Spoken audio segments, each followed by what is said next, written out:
Ching हजिक low and order की फिवम से चिंग लो लेट्रे अखोई लोनमक खंगरबन आइन लोन याद्रब मियोई नोंगी चिंदोन नंबीदना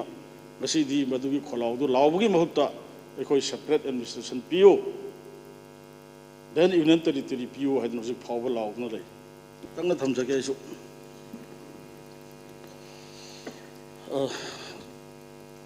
अहमद मयांबो गुड इवनिंग हाइजगे sir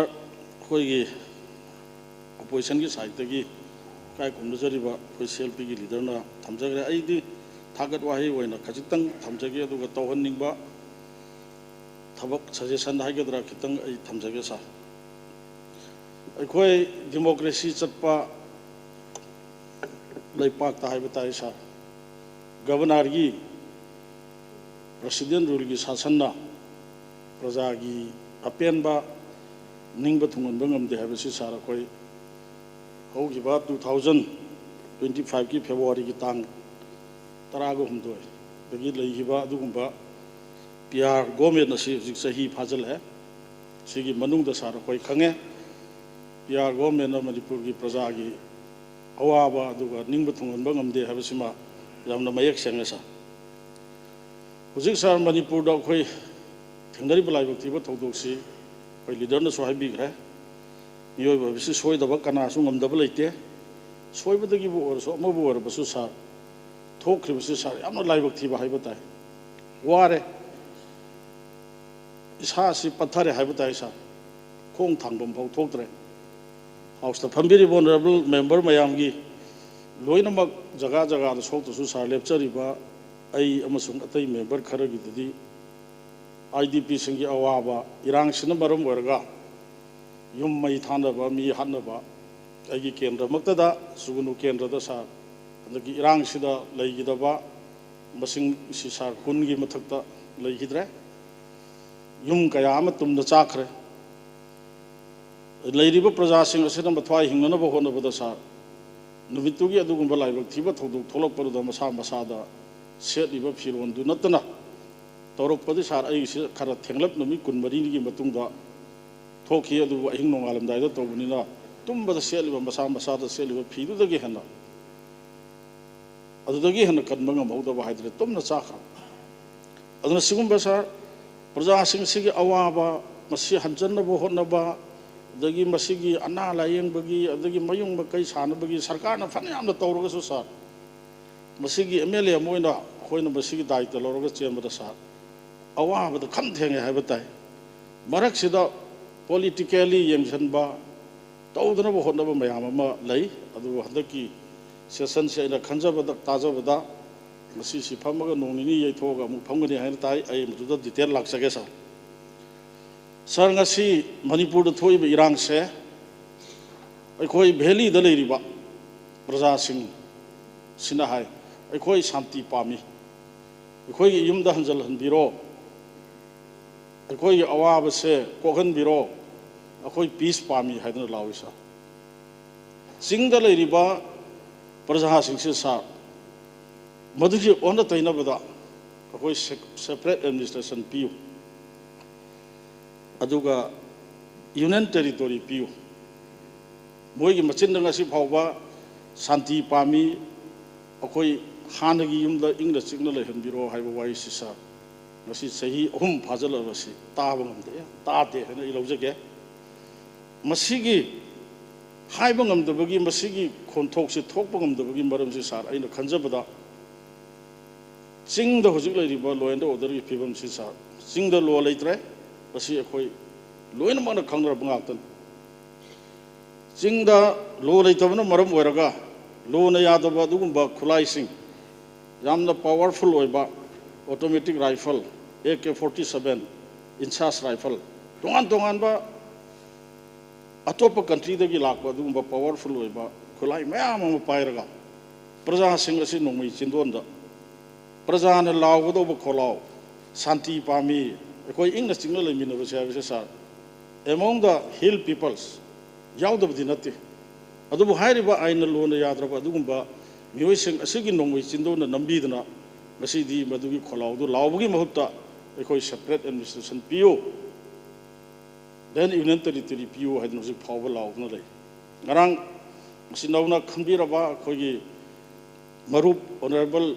Self House Leader, Honorable Chief Minister Yamna Nungai was Pawe, Garang Honorable Chief Minister Wasak Logo or taking Koi Loinamak Laxe, Sir Maduna Yamna Nungsi Vaibatai, House Sigi member Oiba, Kogi Zau, Bar Community Marup Ani Haizage, Garang Si House da or take sorry, Governor Havanda. I give help family baro do give money da. I had no ude, a do con, some one angle con tarpada, man, but again on Toga Yang, the honorable member and the Garang or taking Sida. Participate I did Lae, honorable member and the Yawel. Asa Tamu is that documented Haraus of Hibatai. A happy New Year, Harga, hence secretary. Although honorable member and in say he Ohumaya Pazala, Iran see. Laina Loibum Drigaga Laga, Adumba Koi Governor Bhavanda Yarumatamda, Hanagi Koi 2023 Megitang, Hongi Mamang the Leramba, Adumba Pisto, Halaman and Tamuida, Hausa given a do like activity, Kari Labin or Kang si aside a house the lak with the Yamada, honorable member and my tongue to see Uber from there. Was it this our social media Matamina Yamna Ikanda? Madu Sumambay, Lalambay, Adubu information technology in Matam Sidadi, Lady social media, Kandarisi, Hat Narang Yormi members in the Hat for the Lag, Tarapi and the Haibugumba, they threatened by Amato, Adum Sutai. Adunai Sartan Zage, Aina Laxani Budi, Masagi Miamgi, Mihut or the Bissing Sinanga, the Wangan, the Namjalaga Tamiba, Aduga, Samjarab Prasasing. Peace Pami, I call Santi when he mean the sea. I call Lansi Tosi had a law with over Adugumba Prasasing, but in Melaga Tamiba, Ain Yadaba Dugumba, Ain Yuang with the Kulai Paiba, Singi, particularly. I see community Amakaki Wanate, Masida Land of Slovigano, particularly who's very the Lakpakantadi. Kanagumba, Cookie Yosunu, Zogi Yosunu, Mar Yosunu. Kanam to Kasuto later, Naling Isahi Amani, Maya Mamang the Gi, Sidako Inupi, Hariva Trivan Cookie or Mogi community in a Sarapan, Ima Ibel Pogoda, Pazana, Septo Viraga, Aramba, Tengolgisana, Oisanu, Aduka Balantea, Oisanu, Youth of Mayam, Napis and Viraga, Police, Sinaga, Tagi, Mayam later. Handakas are Igi. Sugunu Kendra Manung the Leba Kaxing Puno, Haina Kanaba, Mapam Duda, Masagi, Sahi Kuntraga, Nitoi Katangariba, Mama Sula Hidraba, Namapaso, Rubalina, and Leraba, Masamak plastic engineer, the Okogi state Sida countries that have Pangdavagi, Nepal, da Chalaga, Okogi company da Tabak Magasanas of Yauzaraga, even Manung Hingano, Hotnabadum, Bamiama, Sar Okogi state hood, de Hivatare, Tang Kungamatoida. So, Tribata, Sigi Tankun Matoi, Midang Warongi Puntok Makaida Parga, Sangan of Howard of Monda, Mayam Uvirongani, social media, Angang Duna, Yam a key of Gimmy, Galwena Makut Lonaraga,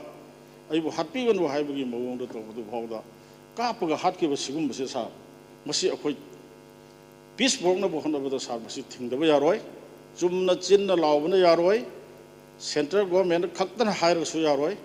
was it this our life Papa Hababuchahi Amagi Matunda, Biangi Oiba, government Aba, Honorable Leader of the House, Honorable Sri Kemchana, Lucing Bidna, Taurabanina, Nasidis are a law and order have a state subject ni, Pasi a Takayasa. Ain Nayadaba, Beli the Oisanu, Jing the Oisanu. I know Yadaba Dugumbakan, Kayagi, Apapa Paiva, no way, Fagatse. Then, Mayam the illegal immigrant, Haidibase, Akoi Kandok Navatos. Haidiba illegal immigrants in Sitakoxe, though I know Yadaba Dugumba Kulai Paiva Sing say, Massive Haraga, Takalaga, military crackdown to Rogas are Massi, Hagloid Makaidi, Manipura Santila, Oi, Panayam Nakoi, MLA minister, Sida, Scorna Toroga, Poroga, Paminaraga, so Haidibadumba. Unlawful over आइन Yadav ma'am से तखाइद्रिब मखै मसी अखोई piece पोरक पंगमोय अदुना मसी तखाइ भाइबसे हंदक नौना HYBE ताई सही अमगी मतुंगदा लान इरांग सिगी सही अहुमगी मतुंगदा हुजी election सही अममुक्ता ngaisale mayamna hena khangbire election tha ahum mari walingaida modern code of conduct lagani 27 election ni first part anganba matamda aduna sarkar sina tawudur sum matam si yamna leite loisan jarakpada aina haijaning base honorable chief minister na thamoi sengna tawgana base ai khangi ai thagat padi nachadaba mioi ba haibase tawthorok pa thabakna khangi wangang sangang na khangi haidana ai wapam matang ko tawjage honorable chief minister Sri Khemchand se yamna naha oringeda loina raktragasu khoi legislature aina di khitang hana kare kadringai mamang da khoi sakhang mai khang na badi adum thengdraga la e kara ba matung da khoi yam phajana kari sakhang na re ani suba BJP gi 0.2 da honorable chief minister ngasi poi biri basina RD and the PR haibatai Royal Development masung panchayat raj ki in charge minister oiringai matam da aina nising badam badu subject to correction 2022 ki December ki tang 35 da Royal Development amasung panchayat raj ki che do ingonda yaujari staff tongan ba grade ki officer yauna staff khoi 74 staff si launa na bi notice am thoi masigi notice se December ki tang 35 ni aduga December ki thadu ki tang kun ga manga da mari leinaba department ki officer sing tawraga ayuk tagi DPC tawraga kari ko mabakhan na ki corruption tawna na bi tanja pi dana pulap 74 se haidokhi se haijan banate sa aduna honorable minister matam du da RD and PR minister oiringai da 74 post loba kanda kari ko mabakhan ki corruption amata tawduna numittu gi ayuk angan bada DPC phamaga interview tawraga examination tawraga numittu gi athem da tawraga haidokhibido maduda mami tai achumba kharadi tawba pami habise sar ai maduda khangjaki masi thagat panate sengna thokibaduni aduna ai losanjabada honorable chief minister Sri Y Khemchand ming panjare maru thamjaning base issue se losanaba honabada khoi leader na so haibi gre please invite us akhoi su invite to biro akhoi opposition lo jaraga su karim ta tawbang amdraga su ai khoi gi laijariba experience seng na harab kan da ai gi mangda ngang bi ribo honorable thana gi former chief minister okram ibobe ai gi yamba manipur gi luraba tangka kaya da chahi 35 chief minister orga issue kaya losan bada praja se yariba makai so andar losan kiba ai na haijan manate sigumba experience lairaba dangangjari bai samaksu honorable matam dugi chief minister yam ebo bigi matum injaraga khoi ahing nugdin khangdana issue kaya losan bada saru ya jaraba ginau Megachandra naha oina dagi aigi now Lokeshwar hana former speaker Isanupa Surjakumar ai khoi manga masing budi yam jade adubu issue da niyam gi oiba thodo wato awana tabada khoi opposition ruling khaidna khoi invite tobiro khoi bu kobiro adu moisina opposition gi MLA ni khoi ruling da yaugde haidna inthok bi tobigano issue se losan bo honabda khoi election thengna minas mai magi apamba donda batoda bu ngasi Manipur prajana wadana leiriba khwaidagi hena wari base IDP sing gi marakta wakhal leina oiraktana masa matomda suicide tawba adagi laing mangam sibum hayang ma laikra ai hanjan jaroroi issue si loina na bo honabda honorable chief minister na khoi busu anytime ahing khangde nuding khangde tobiro aduga issue si losan bo honabda khoi su thamoi sengna khoi angamba pangjage ngangjari bai samaki kendra se Manipur pumba land hora kanda area dugi adjoining area da leriba naga gi kuki gi meitei gi amadi mayam se pullaga ai samuna chairman orga numi kunga mangari ni kunga mari ni nga ki bagi wari mayam tabinongani hanjan basu sahi dugi tha amani matungda hanjan dana hujiksu lei kuki gi chinau sing adum hujik telephone da faunai santi yamna pami moi irang selo sanani du aina ngasai hariba unlawful oiba dugumba mioi sing aduna tawbani sima niroi loibada khoina yamna nungai tabase khoi manga khatani karis ꯀꯔꯤꯒꯨꯝꯕ ꯊꯕꯛ ꯃꯆꯥ ꯑꯃ ꯇꯧꯕꯗꯁꯨ ꯑꯣꯄꯣꯖꯤꯁꯟꯅꯦꯅ ꯍꯦꯛ ꯈꯨꯖꯨꯔꯨ ꯃꯨꯖꯨꯔꯨ ꯇꯧꯕ ꯑꯗꯒꯤ ruling ꯄꯥꯔꯇꯤꯅꯤ ꯍꯥꯏꯗꯅ ꯍꯣꯏ ꯄꯥꯔꯇꯤꯒꯤꯁꯨ ꯈꯟꯕꯤꯌꯨ ꯑꯗꯨꯒ ꯍꯦꯛꯇ ꯅꯝꯖꯥ ꯅꯝꯊꯦꯛꯇꯅ ꯇꯧꯕꯒꯤ ꯁꯤꯁꯇꯦꯝꯁꯦ ꯁꯤꯃꯇꯪꯗꯤ ꯑꯣꯅꯔꯦꯕꯜ ꯆꯤꯐ ꯃꯤꯅꯤꯁꯇꯔ ꯑꯩ ꯑꯥꯒꯁ ꯍꯥꯎꯁꯁꯤꯒꯤ ꯊ꯭ꯔꯨꯗ ꯌꯥꯝꯅ ꯖꯦꯟꯇꯜ ꯑꯣꯏꯕ ꯑꯗꯩ ꯌꯥꯝꯅ ꯊꯃꯣꯏ ꯆꯥꯎꯕ ꯃꯤꯅꯤ ꯑꯩ ꯈꯪꯉꯤ ꯑꯗꯨꯅ ꯃꯗꯨꯃꯇꯪꯗꯤ ꯇꯧꯕꯤꯒꯅꯨ ꯑꯗꯨꯒ ꯑꯦꯅꯤ ꯏꯁꯨꯗ ꯑꯩꯈꯣꯏꯕꯨꯁꯨ ꯏꯟꯚꯥꯏꯠ ꯇꯧꯕꯤꯔꯣ ꯑꯩꯈꯣꯏ ꯐꯨꯜꯂꯤ ꯊꯃꯣꯏ ꯁꯦꯡꯅ ꯁꯄꯣꯔꯠ ꯇꯧꯖꯒꯦ ꯍꯥꯏꯕ ꯋꯥꯐꯝꯁꯤ ꯊꯝꯖꯔꯒ ꯑꯣꯅꯔꯦꯕꯜ ꯁ꯭ꯄꯤꯀꯔꯕꯨ ꯊꯥꯒꯠꯆꯔꯤ ꯊꯦꯡꯛ ꯌꯨ